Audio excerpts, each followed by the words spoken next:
Hello, সবাই কেমন আছো? আশা করি অনেক ভালো আছো। আজ তোমাদের জন্য সরস্বতী পুজো স্পেশাল একটা জুয়েলারি ডিটেল ভিডিও নিয়ে চলে এলাম।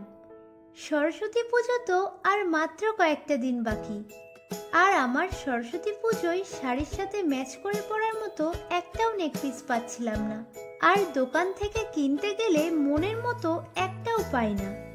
তাই ভাবলাম বাড়িতেই ক্লে দিয়ে একটা জুয়েলারি বানিয়ে নিই। জানো, ফোন ঘাঁটতে ঘাঁটতে অনেক ক্লে জুয়েলারি চোখে পড়ে।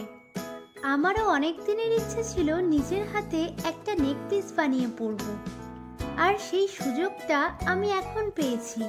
কাজটি করতে যে কি ভালো লাগছিল সেটা হয়তো বলে বোঝাতে পারবো না। তোমরা অনেকেই আমাকে বলো ক্লে জুয়েলারি ভিডিও বানাতে, আর জানো তো আমারও খুব ভালো লাগে নতুন নতুন কাজ ট্রাই করতে। তোমাদের আমার কাজগুলো কেমন লাগে সেটা আমাকে অবশ্যই জানিও, কারণ তোমাদের এক একটা কমেন্ট আমাকে ভীষণভাবে মোটিভেট করে নতুন নতুন কাজ ট্রাই করতে। আর এই ভিডিওটি আমি যখন শর্টসে আপলোড করেছিলাম সেটাতে বলেছিলাম কিছু প্রবলেমের কারণে আমার এই হারের ডিজাইনটা তোমরা কেউ রিক্রিয়েট করো না, আর এর কারণটা তোমরা অনেকেই জানতে চেয়েছো। কারণটা তোমাদের অন্য একটি ভিডিওতে অবশ্যই জানাবো। দেখো, কথা বলতে বলতে আমার কাজটি প্রায় কমপ্লিট, তবে এই জিনিসগুলো কালার করতে আমার অনেক বেশি সময় লেগে গেছে, কারণ কোন কালার কার সাথে মানাবে সেটা ভাবতে ভাবতেই সময় চলে যায়।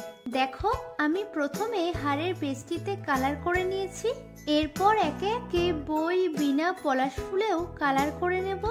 জানো তো, এর আগে আমি দু একটা বীণা বানালেও বই আর পলাশ ফুল আমি কখনোই বানাইনি। আজ প্রথমবার আমি বই আর পলাশ ফুলটি বানানোর চেষ্টা করেছি। আচ্ছা, তোমরাও কি আমার মতো নিজের হাতে তৈরি জুয়েলারি পরতে ভালোবাসো?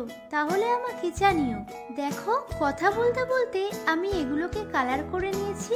এবারের উপরে একটু কলকা ডিজাইন করে দেব, আর কলকা ডিজাইন দিলে আমার মনে হয় জিনিসগুলো একটু বেশি ফোটে, তাই না?